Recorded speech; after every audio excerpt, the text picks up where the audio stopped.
What's going on, everybody? Welcome into the Lakers Outsiders podcast. Gary Kester here with you, as always. Back again. I think I missed the last podcast. I don't know what I was doing, but I don't know what the Lakers were doing tonight, especially defensively, but we're going to get into that in a second.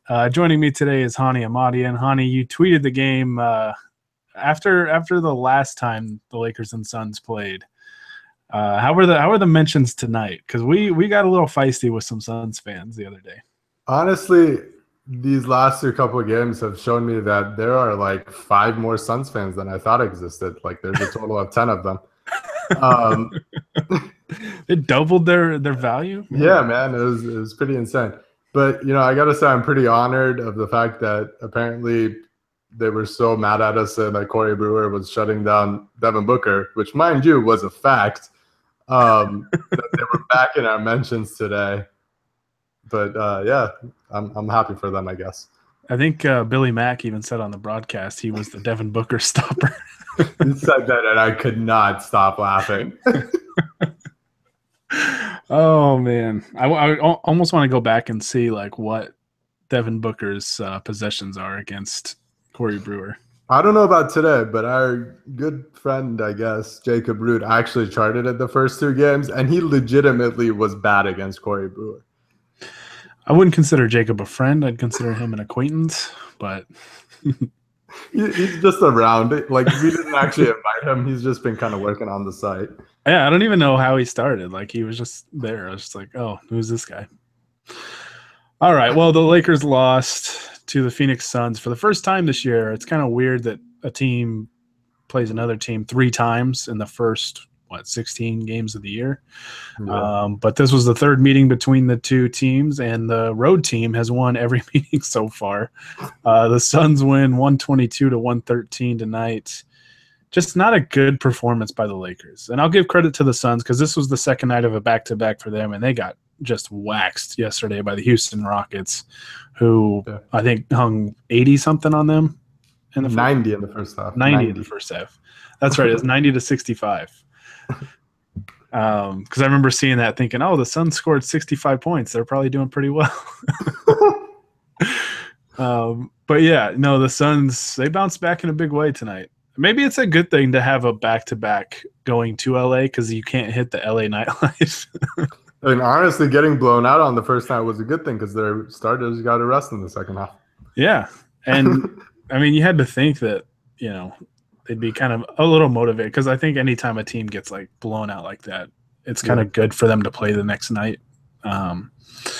But yeah, it wasn't a good game for the Lakers. I mean, the Lakers looked like the team that played last night. Honestly, they were just kind of came out just kind of flat, and the energy really wasn't there. I mean, Honi, what kind of stood out to you from tonight's game?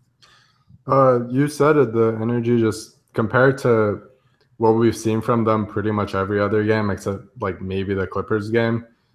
Their energy just wasn't there. And they've been playing really, really good defense all year based on the fact that they've been super energetic on that end of the floor, and they're really exerting themselves and switching on everything. The big guys have been sticking with guards because they're playing with so much energy, but tonight was the exact opposite of that. They lost Devin Booker like multiple times for open shots in the first half, especially. And then even offensively, they were really sloppy with the ball. It just looked like there was no level of focus at all on that end. Yeah, I'm looking at the box score here, and this was kind of a thing that was frustrating throughout. But besides the lack of energy, 19 turnovers. And it always seemed to be really timely turnovers. Like it seemed like whenever they started to maybe get a little momentum, they were actually stringing together a few stops in a row. They'd throw the ball away a couple times in a row, and they'd waste possessions. And yeah, it was just a frustrating game because we talked about this before we went on, but it just looked like a game that this team thought, oh, we've beaten these guys twice, so like this will be no problem. Yeah. And the Suns played like a team that, was like, hey, these guys have beaten us twice. Like, let's go out and, let's take it back to them. And, I mean, they definitely did that. I mean, looking at like the box score, I don't know how often I think I see this. Maybe because the Suns just kind of dominated most of the game, but like every Suns player was a positive plus or minus tonight. Yeah. Yeah. Except for Greg Monroe, who kind of sucked. He was a -10. Oh, yeah, I didn't even notice that. He doesn't count, though. Greg Monroe tried posting up Julius Randle. They call Greg Monroe Moose because that's a big dude. And he literally could not move Julius Randle at all. That was the greatest thing I've ever seen. It was a moose against a bull. So yeah. I guess the bull won. But it's a weird ass zoo.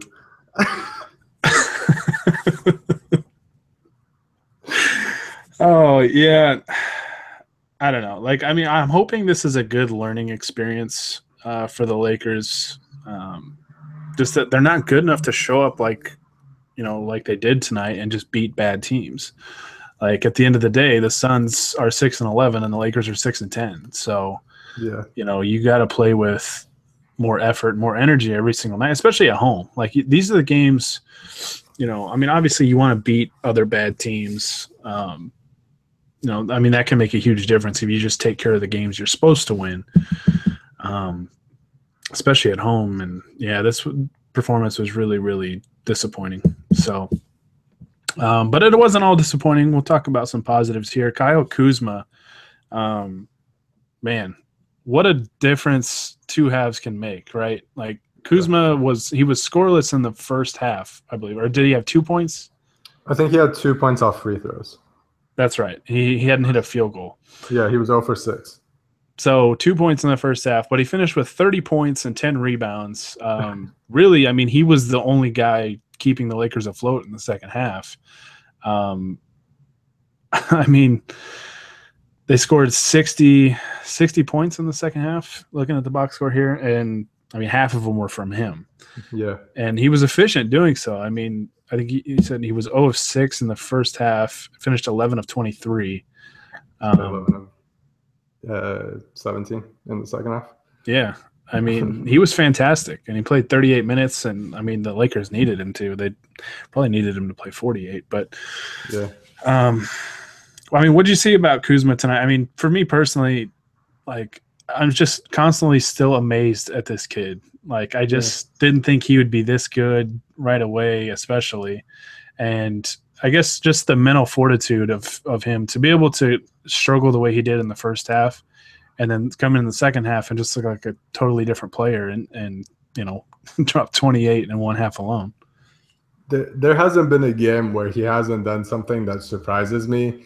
And really, that's on me because at this point, I should kind of expect him to do like just crazy crap that like I don't expect, because every single game there's like this weird ass new shot that he kind of hits, and like today he had this weird runner from like the free throw line that was cash, and then he had like a two-handed scoop sort of layup thing while getting fouled, and it was just like a dude that big.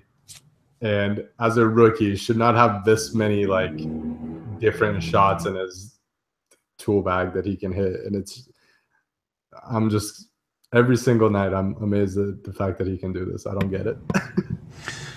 Yeah, I mean, I was talking to somebody earlier today, but Kuzma's just one of those guys that like there's certain prospects that their game is just built for the NBA, I guess. Because like I mean, just kind of scouting him a little bit at Utah, thought he was a solid player. Like, he was a fringe late first round, early second round, about where everybody else had him. And like, I don't know if just the NBA spacing helps him out a lot, or, I mean, it's just, I think it's a testament probably to how hard the guy works as well, to continue to improve. But he just makes really good, smart plays. Like, there was a couple plays tonight where he's just in the right place at the right time to grab, snatch an offensive rebound and get a putback, an easy putback. And, yeah, I mean, the kid's just super impressive. And it makes me wonder where this team would be without him. Because, yeah, he's been kind of a savior at times for this team. And, I mean, especially tonight, it didn't result in a win, but this is probably a pretty massive blowout without Kyle Kuzma tonight. Like, he tried to put the team on his back in the second half and couldn't quite get it done. But yeah, shout out to you, Kyle Kuzma. You You're the man. I'm just gonna say that. So, Yeah. um, yeah. But another guy that played pretty well tonight ended up 7 of 17. Started off the game really, really fast. Played really good, exceptionally well in the first half. Was Brandon Ingram. Started out the game red hot, but finished with 17 points, 8 rebounds, and 4 assists. A couple of blocks. What did you see about Ingram's performance tonight that you really liked? I like just the box score, the fact that he kind of did things all over the floor. Because like sometimes Ingram can have those games where he's scoring pretty well, but he doesn't really do anything else. Mm-hmm. Tonight, I thought, the whole team's defense was bad, but Ingram just rebounding the ball is always great, both offensively and defensively. Like he was mucking it up with the big guys on the offensive glass as well. And then his passing was, better than usual, and he's kind of getting guys involved. And I think if his all-around game is always that good, it eases pressure off of other guys like Lonzo, who's been struggling, because the Lakers can actually run some offense through Ingram. He's a guy that can run the pick and roll a little bit, have Lonzo be your secondary creator, and kind of make it a little bit easier when he's not going against set offenses. So if Ingram kind of keeps up that level of production, again, he wasn't like super efficient with his shot today. He took 17 shots to get 17 points, but just the all-around game I thought was pretty solid. Yeah, I think it was the first game against the Suns this year that he scored 20-plus points, and that was pretty much it. Like he had like 2 rebounds, like 1 assist, and like didn't really impact the game other than scoring. So it's nice to see him make plays elsewhere, which is why I've kind of defended Lonzo Ball as much as I have. Like, I mean, don't get me wrong about Lonzo. Like, I'm not saying he's played well or anything, but you can't just look at his shooting struggles and take that away from where he has made an impact. I think Lonzo, the same thing with tonight. I think especially in the second half, Lonzo looked a lot better.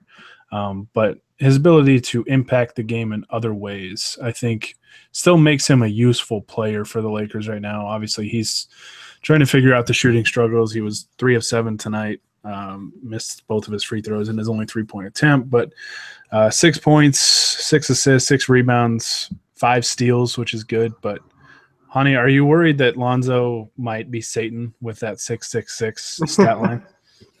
I think he might have sold his soul to the devil to get LiAngelo out of China.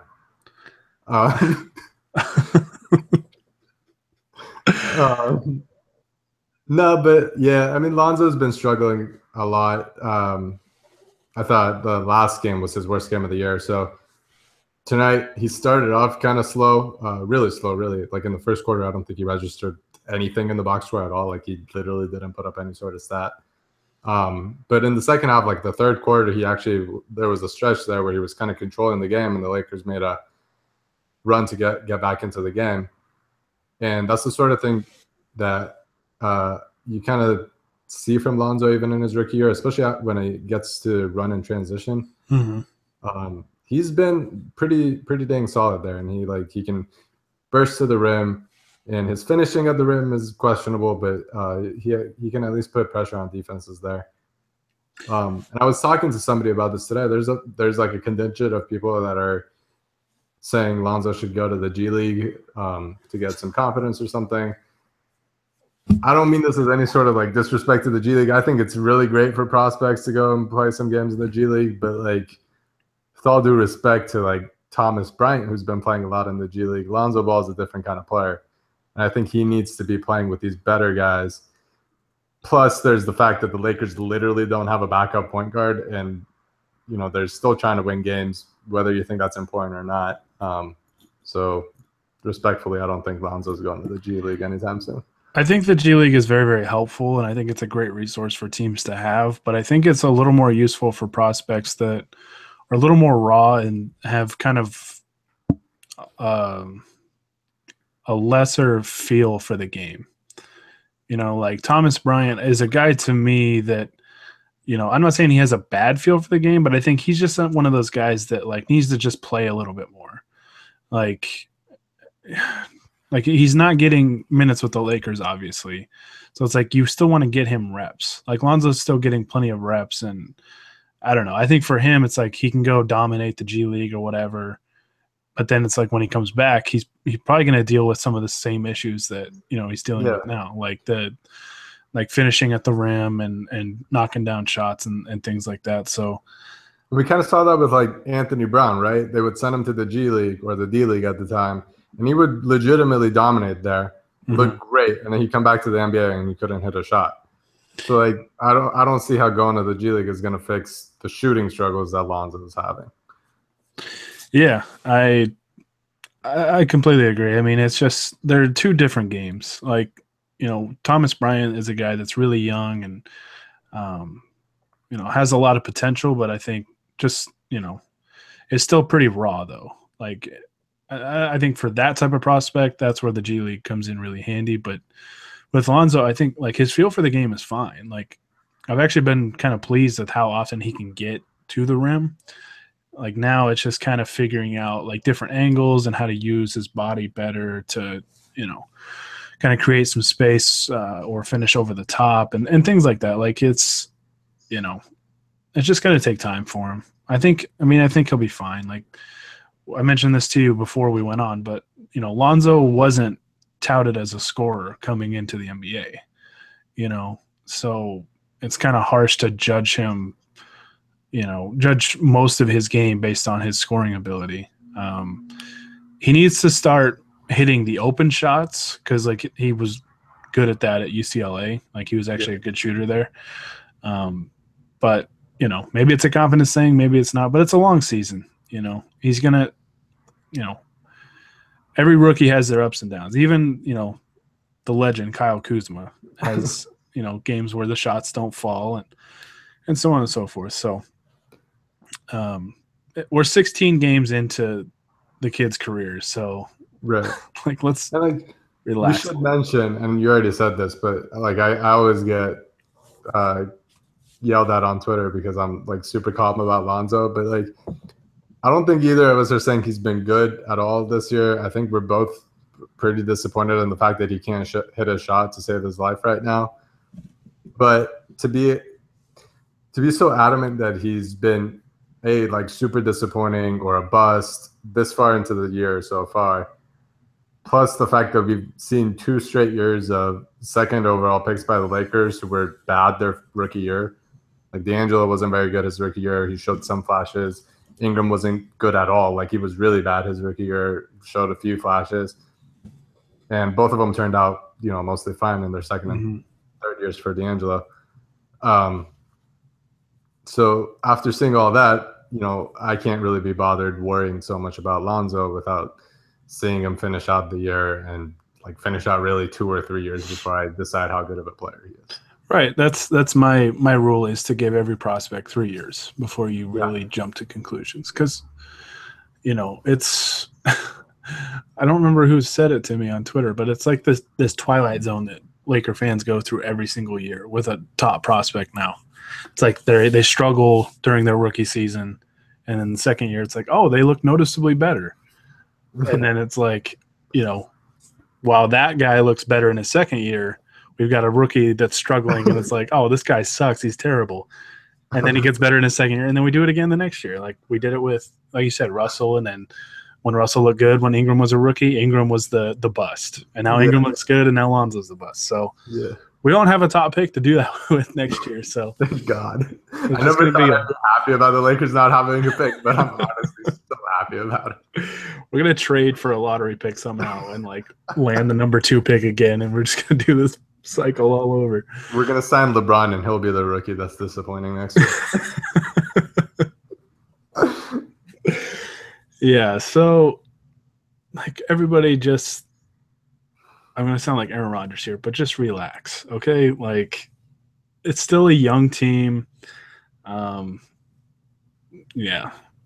Oh man, I just saw somebody recommend Mark Jackson be the Lakers coach. Please. Okay. Just no. Tangent away from the podcast. No. Whatever you think about Luke Walton, Mark Jackson is not the answer. I'm sorry. Oh yeah. You want to talk about the fight? Let's talk about it. So what was it? Late third quarter, fourth quarter? It was sometime in the second half. KCP and Tyler Ulis got into a kerfluffle, if you would. Some pushing and shoving, and teams, started. It just started to pile on after that. And teams kind of push and shove. Every time the Suns and Lakers play, we've got some kind of shoving match that happens. I don't know. I mean, I want to with KCP. It's like I appreciate the fire a little bit, but it's like, dude, you picked on a guy that's like 5'7". Tyler Ulis is literally shorter than me by multiple inches. And that's all I need to say about that. I could post up Tyler Ulis. I'm 5'11". I look like a giant compared to Tyler Ulis. I'm 5'10". And a lot of people are making a big deal about when this shoving match was going on. Lonzo just kind of looks back and just keeps on walking, saying, yeah, I don't know. I mean, do you take anything away from that, or is that just like, come on? Like, all right. So, I mean, you can look at it a couple ways. One, there's like the NBA culture where like these athletes want their guys to stick up for them and do the whole fake hustle, hold me back thing. I understand that from that perspective. I guess it's a little disappointing that Lonzo didn't get involved and like shove somebody, I guess. But like, I don't know. I don't think it's such a big deal there where I'm going to be like, man, this guy's not a leader. He doesn't care about his teammates. Because, like, one, the team has made him the leader since literally day one of training camp. Two, really didn't seem like his teammates cared afterwards. Three, I'd rather him not be like Josh Jackson and, like, go shove a ref in the middle of that scrum and risk getting suspended. So, yeah, like, stick up for your teammates or whatever, I guess. But, like, I don't know. I don't really think it's such a big deal that it's obviously, I know for a fact, like, tonight nobody's really talking about it because everybody's asleep on the East Coast. But tomorrow when everybody wakes up and sees that video, oh, man, Twitter's going to be a mess. Maybe Lonzo just thought, oh, it's KCP against a guy that's 5'7". Like, yeah, like, he's got it. He'll be fine. And he's right. Like, he said this too. He's like, in the NBA, nobody actually really fights, so I'm not trying to get attacked. And I'm like, yeah, dude. I mean, he's not wrong. Yeah, it's always just a shoving match. Like, people are gonna hate that answer. Everybody's gonna hate that answer because they're gonna be like, you got to stick over your teammate. And I guess I get that, but he's really not wrong. But even Stu Lance said that during the broadcast that, like, there's never really a fight in the NBA. It's just some guys, they just shove each other around and act like they want to fight, but really it's like they'll go and shake hands after the game. At Staples Center during that little scuffle thing, there was an actual fight in the stands that I'm sure was way more legit. Like, Lonzo, if you want to criticize Lonzo, you should be criticizing him for not going and breaking that fight up. Oh, we know Ron Artest would have. Well, he wouldn't have broken it up, but he would have gone up there. Did you see Meta's tweet after the game? Yeah.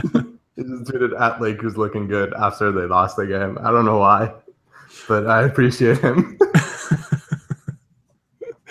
All right, before we jump into these questions, let's talk about the next game for the Lakers on Sunday. They play the Denver Nuggets, who put up 146 spot today on the New Orleans Pelicans. The Nuggets have been playing – I think they started kind of slow, which everybody naturally freaked out about it. But just looking at their last few games or whatever, they've won 4 out of their last 5, and their one loss was at Portland. So, yeah, Denver looks like they've really got it rolling. Their last 2 home games, they've scored 125 points and 146 points. Only 82 in that loss to Portland. But how are you feeling about this game? Like, how worried are you? Are you worried that the Nuggets are coming in playing some pretty good basketball? And I don't know. I guess, are you concerned about the Lakers coming off this game and their performance, or are you a little more optimistic that they might be able to bounce back and just play a lot better from it? I think they'll play better and they'll be more ready for that game because the Nuggets have like a scary good offense. Like that team, the way they run through Jokic, there's not a lot of teams that run through a big guy like that, but they do it perfectly. They got a bunch of shooters around them, and their guards are playing a lot better. I think like even Moutier is actually like contributing offensively a little bit more this year. So yeah, this is like strength versus strength. The Nuggets offense against the Lakers defense that we're all waiting for it to come crashing down, and it might against the Nuggets because they're that good. But I really want to know like how they defend Jokic, because last couple of games they've been pretty terrible at guarding big guys. Like Joel Embiid put up Wilt times Hakeem times I don't even know who numbers against them, and then like Alex freaking Len had a really good game this year. I mean this game, not this year. So yeah, I'm trying to see like how they're going to guard Jokic, because double teaming him is really scary because he can pass it anywhere on the court. But you know, they don't have a lot of guys that can guard him one-on-one either.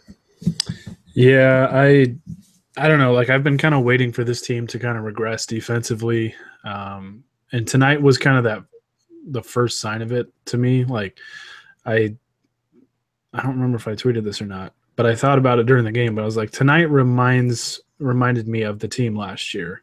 That like they just couldn't get stops, and like they were basically trying to win the game by outscoring the other team. And especially they just couldn't get timely stops. And whenever they did get a stop here and there, it just seemed like they didn't really capitalize on it. Like the only way they seemed to cut into the lead is if they gave up 2 and then they'd go score 3, you know, kind of that type of game. So with the Nuggets, it's like you've got to defend, because if not, I mean, they'll hang 120, 130 plus on you. Because like you said, they are a really good offensive team. And it's kind of unconventional nowadays in the NBA playing through a big guy, but the way Jokic can pass the ball and just kind of create for others, I mean, he's a problem. Like when you look at his line tonight, he had 13 points, 11 rebounds, 6 assists. You know, you look at that and it's like you might think, oh, that's not really a key part of a 146-point performance, but it's like when the offense is kind of facilitated through him, I mean, it's a big deal. I mean, they had 4 guys score 19-plus points tonight. Moutier had 19, Millsap had 20, Gary Harris, shout out to Gary Nation, 22 points, and then Jamal Murray had 31. So Jamal Murray had 31, huh? Yeah. Wilson Chandler had 15 as well. So 6 guys in double figures for them. Yeah, I mean, offensively, you just like the Lakers are going to have to really be on their toes defensively against this team, because if not, like I said, they'll give up a lot of points in a hurry. And the way the Lakers' offense has played this year, they just, I don't know, they can't really afford to play like that. Like to me, tonight is the result of trying to just outscore somebody. Yeah. Sometimes it works, most times it doesn't. So, let's dive into some questions, some fan questions. Let me pull up the YouTube live chat here. Somebody asked us on Twitter. This was from Jonathan on Twitter. It says, with no reliable outside shooters and our best offensive options being in order, Kuzma, Lopez, and Ingram, what kind of offense should we be running? I mean, would you change the offense at all, or? I mean, I don't think they really can with the practice time that these guys get during the year. It just doesn't make sense that they would change their offense. I think they've done, and like, I'm not really the guy to ask about this, but I think they have made a few changes like early on in the year. I know Pete Zayas of Laker Film Room fame has talked about them running through horns a lot more since the early part of the year, and that seems to have kind of helped them a little bit, especially with the big guys that they have. Pretty much all their big guys are good passers. So running through those guys a little bit and like using a guy like Julius Randle, who's not a very good shooter, as a passer kind of like creates a different sort of gravity that makes guys have to guard him out at the 3-point line. So kind of doing that sort of thing I think is great. And I really do, like I've been harping on this point, I really do think they should run Lonzo off ball a little bit more. Yes. Whether that means like Ingram runs the offense for some possessions, or like a Randle, or even a Kuzma who's been kind of handling the ball a little bit more recently. Just so you can get Lonzo some catch and shoot shots. Not that he's been hitting those either, to be honest, but like just getting him more open looks so that he can take them confidently, or if he can attack an offense that's kind of rotating and not set as well, I think that could do wonders for him after a few games. So I really hope they start doing that a little bit more. My tweak to the offense would be, if your name is not Kyle Kuzma, you don't get to shoot the ball. If your name is Kentavious Caldwell-Pope, please don't ever handle the ball in transition ever again. Oh, my God. Oh, yeah. KCP and Corey Brewer switched talent levels this game. Corey Brewer went coast to coast for a layup, and Kentavious Caldwell-Pope threw like 2 alley-oops out of bounds and took a step back 3 in transition on a 2-on-1 break. Oh my God. He was so bad. I was talking to you before this, and I was like, I wanted to be so mad at KCP, but I literally could not stop laughing at some of his. Yeah, it was not pretty. It was not pretty. But yeah, no, I mean, I would. You mentioned having Kuzma kind of initiate the offense a little more. I like that idea because I've been so impressed, especially his post passing. Like he's like found guys that I'm incredibly impressed that he was able to find like the open guys. Like his skip passes have been fantastic, especially out of the post. For sure. I mean, for them, it's always going to start on defense. Like if they're able to get stops and get out and push tempo a little bit, like Lonzo's obviously going to be more comfortable. But like you said too, I think you've got to have him play off the ball a little more. And I think that was why I was so excited when the Lakers initially got the number 2 pick, because I was like, Lonzo's a point guard if you want to put a positional label on somebody, but I feel like he's better suited as kind of like that secondary playmaker that has somebody else initiate the first action, and then Lonzo can kind of feed off of that, and it makes the game easier for him. So I was like, oh well, Russell's got 2 years of experience as the primary playmaker. Well, really is the only playmaker for the Lakers when he was here. But yeah, and it's tough because like the Lakers don't have a ton of those guys, especially with no like backup point guard to kind of come in and stagger the lineups a little bit. Right. So yeah, I mean, maybe you need a trade. I don't know, but yeah, I would push tempo a little bit more. You mentioned that they run, I've run some horn sets more. So adding a little more structure to the offense, but I don't know. I mean, it's a lot of new faces. Like when you look, especially at the starting lineup, I mean, you've got Lonzo, KCP. I mean, 4 of the 5 weren't on this team last year. Right. So, as frustrating as it might be, we're only 16 games in. So, maybe give us some time. We'll see, but I don't know. Yeah, and honestly, like they put up points today offensively. I know it's against the Suns, but like their offense was mostly fine, and that includes a bunch of really dumb turnovers. Yeah. So I think they're sort of figuring it out on that end, kind of slowly, and it's probably going to be really up and down because they really do go as Lonzo goes, because they have like so much of the burden placed on him offensively. So anytime they have a good game, the offense, if he has a good game, the offense is going to be good. Anytime he has a bad game, the offense is going to be bad. So yeah, as we both said, of kind of taking that burden off him and spreading it around a little bit more, which like I know Luke loves doing that. Like he does it with the way his rotations are, the way that he plays so many people. I think he played 11 people today. The fact that he likes doing that makes me a little hopeful that he would do that in terms of actually like usage rate of the players as well. Yeah. Yeah. It feels weird because it feels like the season has gone on longer than it has to me. But at the end of the day, I keep looking at him like we're 16 games in. Like we're not even a quarter of the way through the year. So we'll give him some time to figure it out. But Alpha Brain, our longtime friend, asks, Kuzma, the almighty God and Savior, is he the answer to everything? I'll just answer this for both of us. Obviously, yes.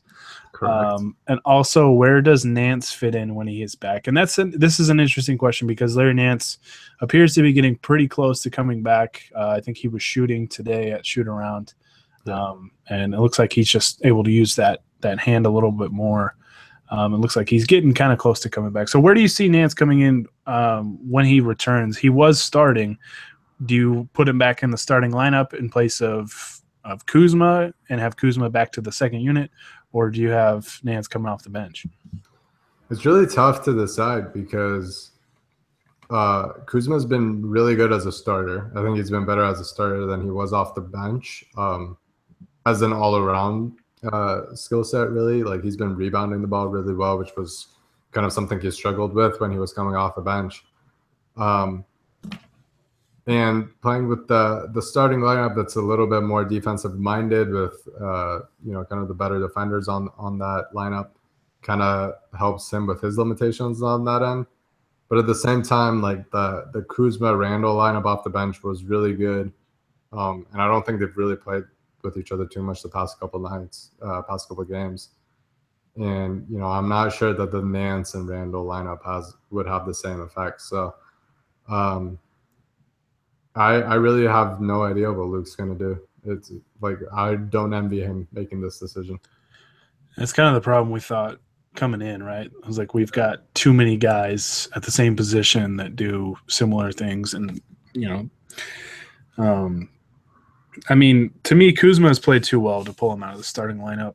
So it's like, it's unfortunate for Nance that he would lose his starting job because of the injury. But I think he also is the type of guy that would understand, like, hey, this kid's playing really, really well. So, yeah. I mean, to me, Nance would be, Randle would be the backup 5 and Nance would be the backup 4. And then, I don't know. I feel like that unit could be pretty good defensively with Nance and Randle has been greatly improved on that end.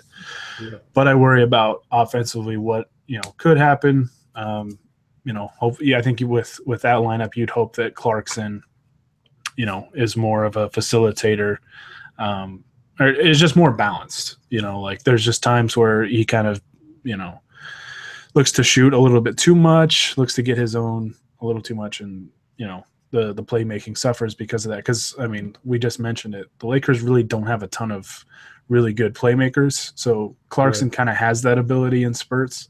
So they really need him to utilize that. So it's really weird because that Nance Randle lineup is like the only small ball lineup in the league that doesn't really improve spacing. Like neither the 4 or the 5 can shoot in that lineup, but it's small and they can at least like run up and down the floor, I guess. Yeah, it's I don't know. That'll be interesting to see when it comes back, or when Nance comes back.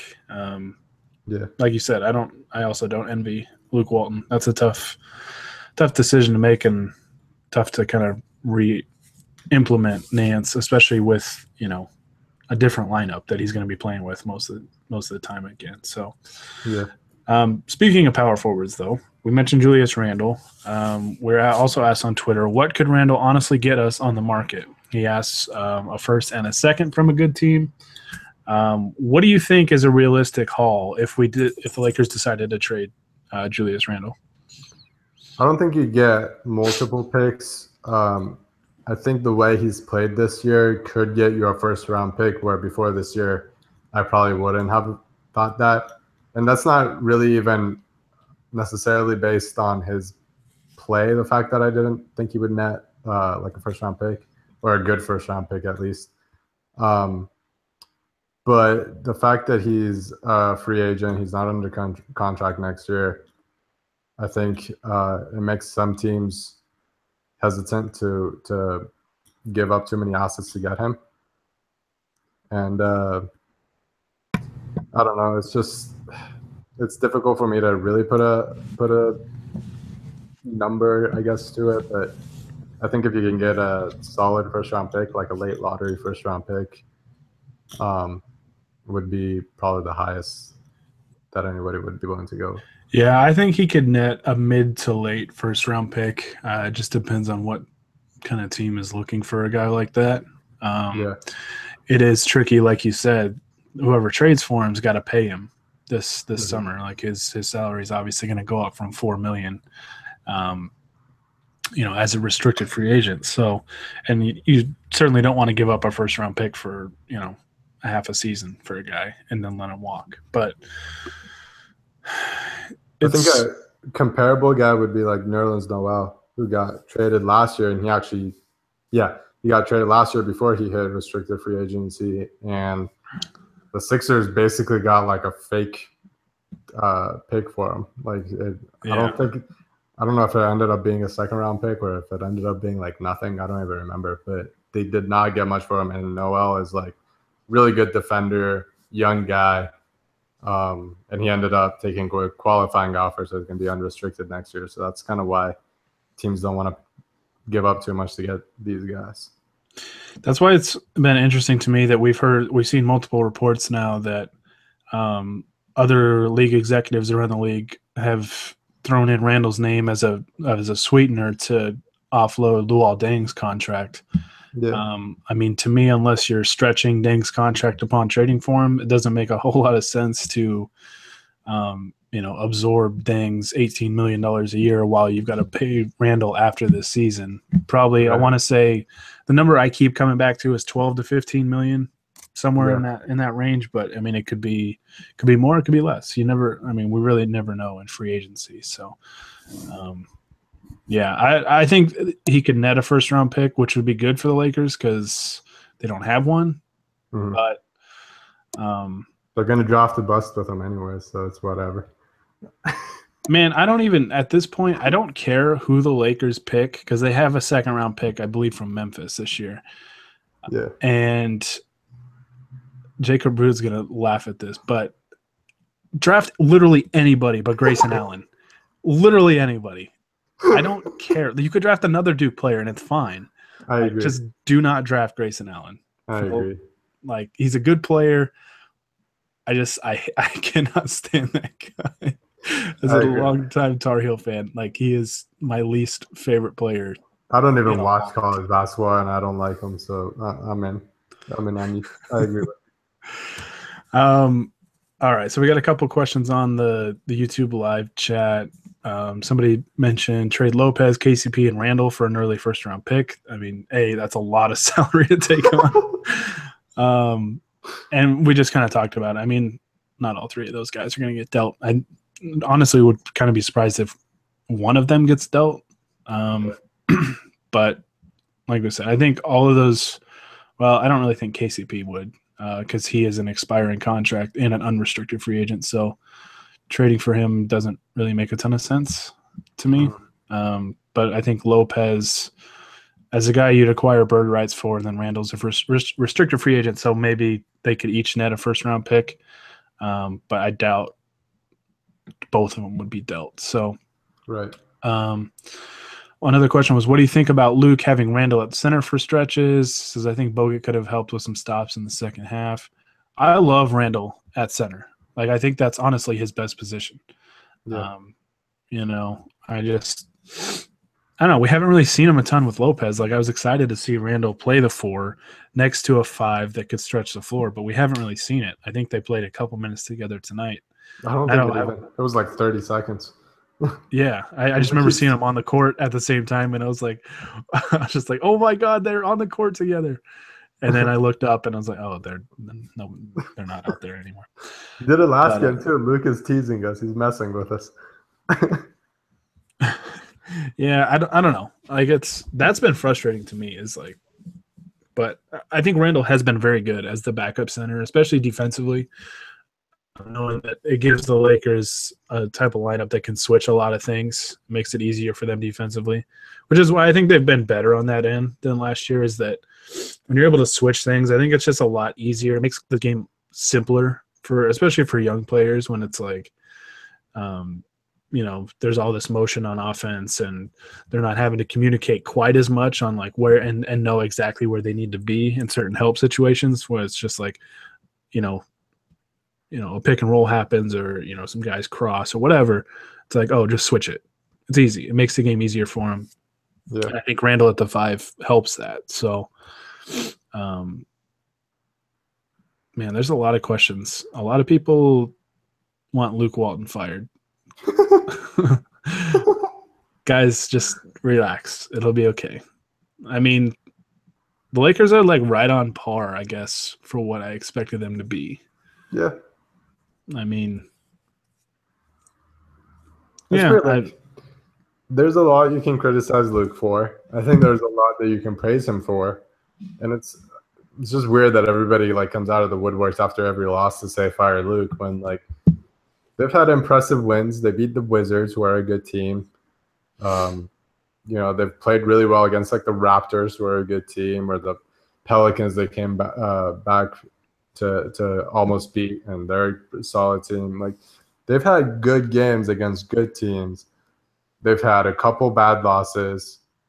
It's just, and we kind of forget that Luke is similar to the young players, that this is literally his second year as a head coach. He's like 30-something years old. Like you can give him a little bit of leeway as well.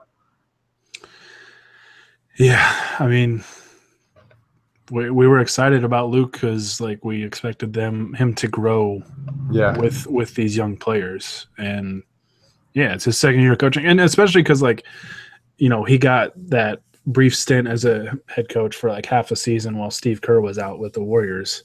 And he was literally handed the keys to like one of the best offenses in, NBA history. So it's like, he comes from that to a rebuilding Lakers squad with a lot of young players. And I mean, like I'm pretty hard on Luke with like his rotations and kind of how he handles those. Yeah. Especially when he puts Tyler Ennis into the game. But I mean, I've also given him credit because like the Lakers have been so much better defensively this year. Like I will legitimately give Luke Walton credit for that because I thought they were going to be a bottom feeder again. Yeah. Defensively, and they've been really good. Like not okay, but like actually good on that end. So hopefully it's something that keeps up. But I saw a couple questions. Why don't the Lakers wear the purple jerseys? They're going to debut those, I believe, November 29th. Yeah. I found that out the hard way. I tweeted at the account, and Ty Noel sent me the like most relaxed stay in your lane ever. And you just sent a picture, no comment. The picture said they're wearing them on the 29th. Yeah, so November 29th. I think it's against the Warriors. Is that the Kobe retirement jersey game? I think that's December 12th. Oh, okay. I know that's in December because I thought that too. I was like, oh, so we're going to debut the purples against the Warriors, get slaughtered, but we'll get to retire Kobe's jerseys. But no, I'm pretty sure that game is, I want to say December 12th, but it's sometime in December. Wait, did I miss? We haven't talked about Kuzma at the 2. Saw that in there a couple times. At the 2.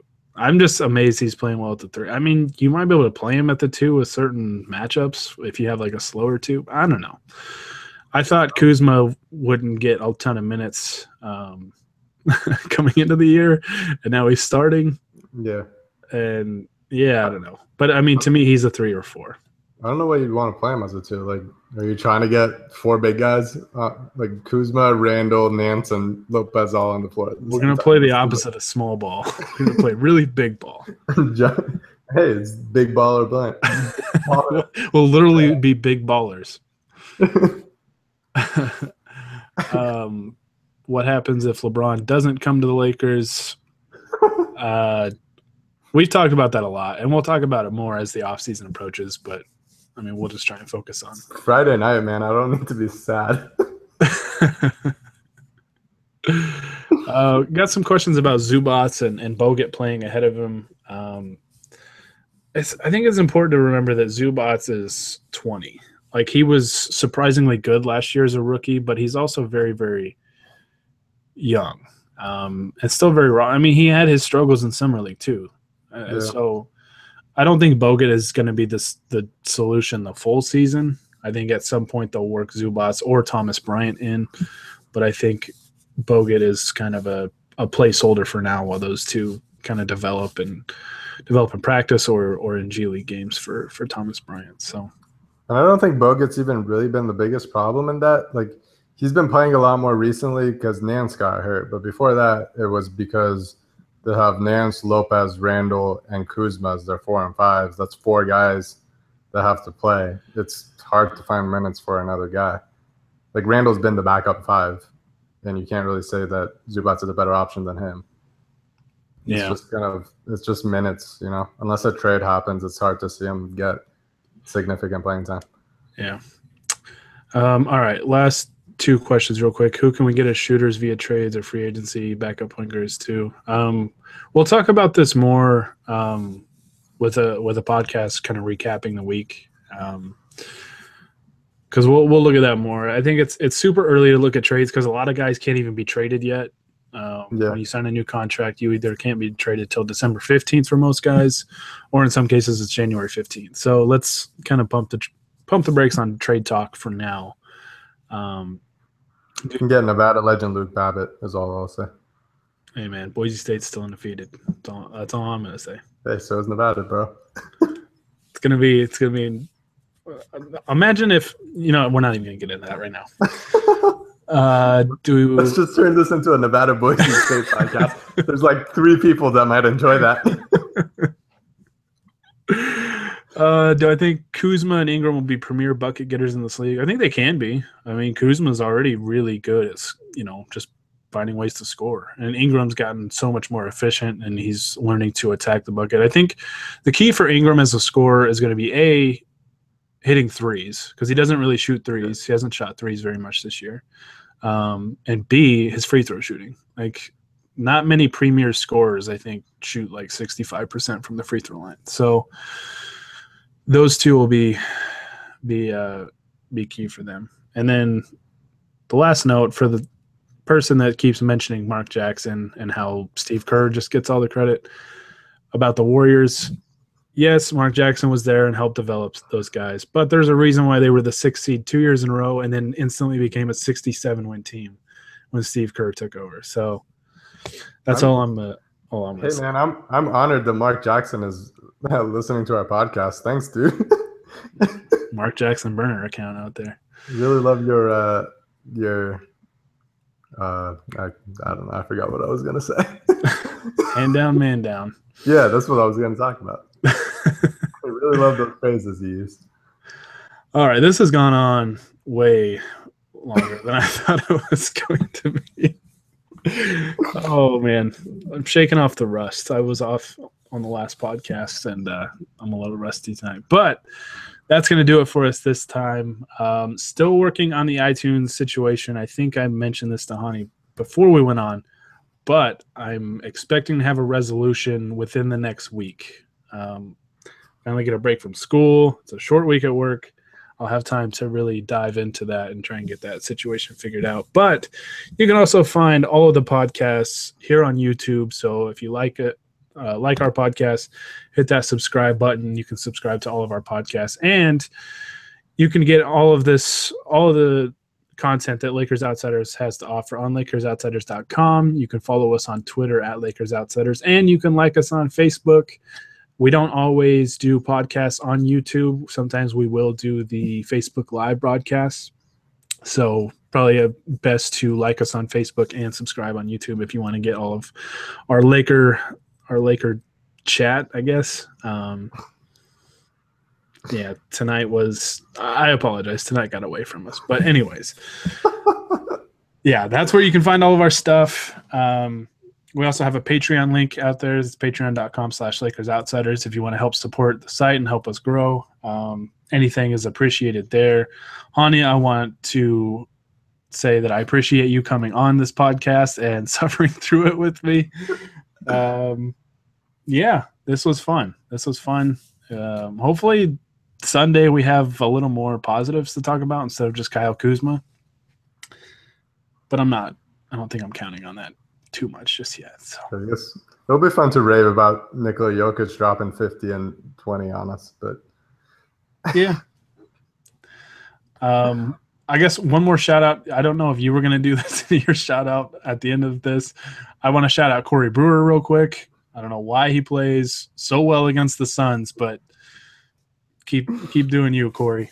I want to call him Eclipse, but I feel like that's a really lame nickname. But it's also an appropriate one, so I don't know. I'm conflicted. I mean, it's kind of perfect, right? Like it only happens every so often, and yeah. Okay, yeah. This is just spiraling more and more out of control. So, Honi, thank you for joining. Thank you to those of you that sent us questions, comments, and watched live here today. We should be back on Sunday after the Lakers game. Hopefully we can talk about a win. So for Honi Amadian, this is Gary Kester for the Lakers Outsiders signing off. Shout out